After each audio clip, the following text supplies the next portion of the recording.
Hello everyone! In this video, we'll explore the essentials of using PDF-XChange Editor to navigate and manage your PDF documents. Let's get started. You can open your document by double-clicking here. On the right-hand side, you'll find the sidebar provides various functionalities for navigating and managing your document. This is Bookmark. We can link to a specific point in the document. This is Page Thumbnails. It displays the miniature preview of pages in the documents.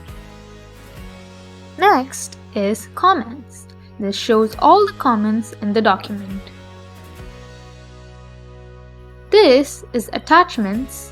This shows a list of embedded files in the PDF. This is Signature.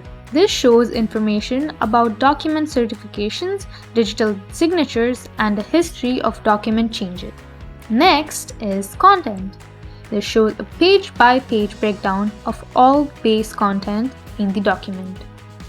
This is Tag. We can view, can edit structured PDF information. This is Order. Here we can reorder or re-tag structured PDF information. Next is Accessibility Checker, where we can able to see the accessibility checker results and repair errors in the document. This is Accessibility Report. Here we can view the accessibility full check results. That's it. Follow us for more upcoming tutorials on using PDF-XChange Editor. If you found this helpful, don't forget to like, comment, and subscribe.